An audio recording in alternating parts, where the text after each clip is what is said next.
Oh, hello, great readers. I'm Chen. I'm Nimikong. I'm Ban Chan. In this class, I'll read all of your part of Great Expectations. As. Ah.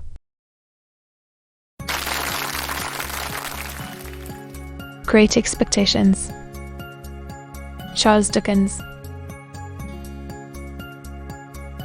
Chap. 18 Sec 2. The question is, would you want anything? The answer is, returned Joe. Sternly. I thought Mr. Shagers glanced at Joe, as if he considered him a fool for his disinterestedness. But I was too much bolted between breathless curiosity and surprise to be sure of it. Very well, said Mr. Jiggers. Recollect the admission you have made. Who's going to try it? Retorted Joe. I daren't say anybody is.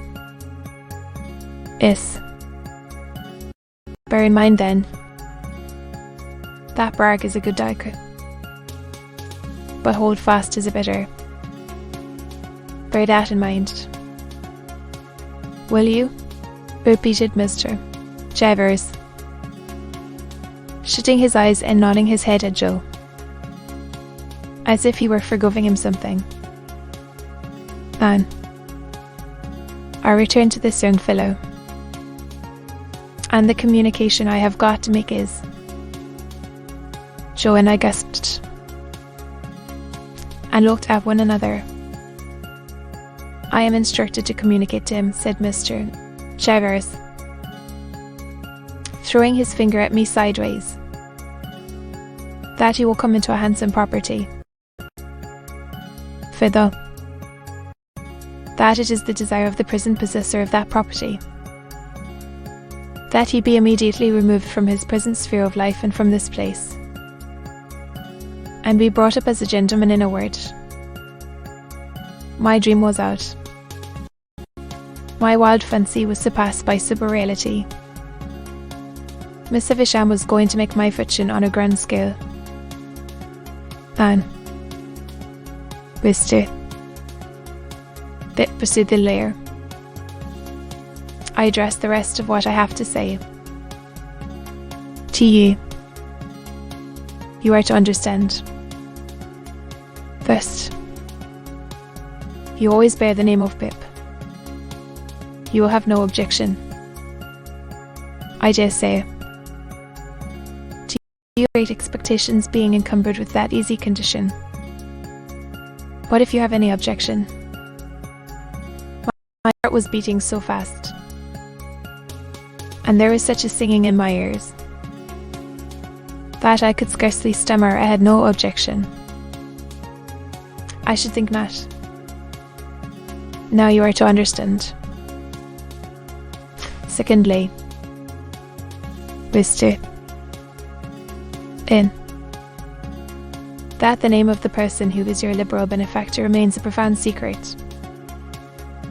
until the person chooses to reveal it. It at first and by word of mouth to yourself. When or where that intention may be carried out, I cannot say. No one can say. It may be years hence. And on this head, or any allusion or reference, however distant, to any individual whomsoever as the individual, in all the communications you may have with me, if you have a suspicion in your own breast, keep that suspicion in your own breast. It is not the least to the purpose what the reasons of this prohibition are. They may be the strongest and gravest reasons, or they may be muin. This is not for you to inquire into.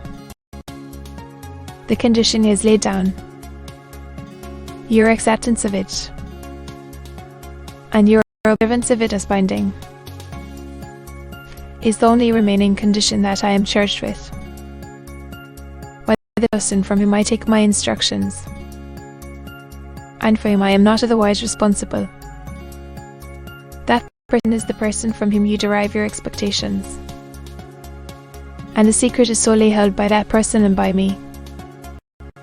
Again, not a very difficult condition with which to encumber such a rise in fortune. But if you have any objection to it, this is the time to mention it. Once more, I stammered with difficulty that I had no objection. I should think not. Then, Mr. N. I have done with stipulations, though he called me Mr. N, and began rather to make up to me. He still could not get rid of a certain air of bullying suspicion. He spoke, as much as to express that he knew all kinds of things to my disparagement, if he only chose to mention them. Commixed to mere details of arrangement. You must know that, although I have used the term expectations more than once, you are not endowed with expectations only, suitable education and maintenance. You will please consider me your guardian.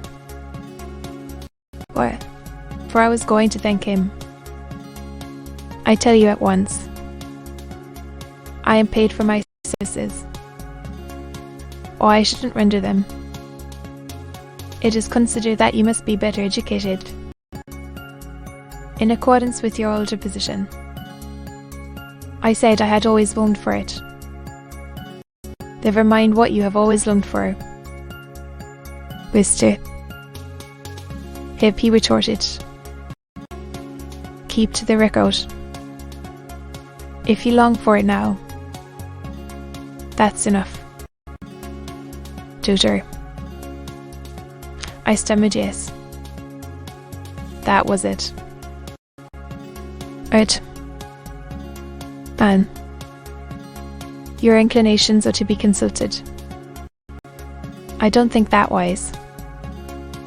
Ain't. But it's my trust. I had never heard of any tutor but Biddy and Mr. Wopsle's great aunt. So, I replied in the negative. There is a certain tutor, of whom I have some knowledge, who I think might suit the purpose, said Mr. Chugers. I don't recommend him. Observe, because I never recommend anybody. The gentleman I speak of is one Mr. I caught at the name directly. Miss Evashan's relation. The Matthew Mr. and Mice Kamala had spoken of. The Matthew whose place was to be at Miss Evasham said, when she laid it, in her bride's dress on the bride table. You know the name, said Mr. Jaggers, looking shrewdly at me, and then shutting up his eyes while he waited for my answer. My answer was that I had heard of the name. Oh, said he, you have heard of the name. But the question is, I said, or tried to say, that I was much obliged to him for his recommendation. My young friend, he interrupted, shaking his grey head very slowly. Not recollecting myself, I began again that I was much obliged to him for his recommendation. My young friend, he interrupted, shaking his head and frowning and smiling both at once. No.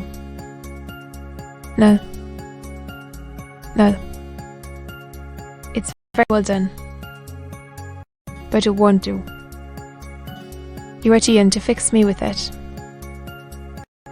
Recommendation is not the word, Mr. Matthew? Correcting myself.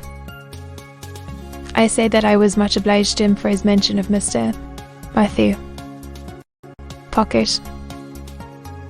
That's more like it, cried Mr. Triggers, and added, I would gladly try that, gentleman. You had better try him in his own house. The way shall be prepared for you. And you can see his son first. He is in London, I said, glancing at Joe, who stood looking on, motionless. That I supposed I could come directly. First, said Mr. Chatters, you should have some knuckles to come in, and they should not be working clothes. Say this day week. You want some money. He produced a long purse with the greatest coolness and counted them out on the table and pushed them over to me. This was the first time he had taken his leg from the chair.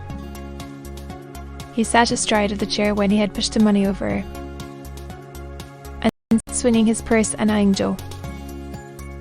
Well, Joseph Gargery? I am, said Joe, in a very decided manner.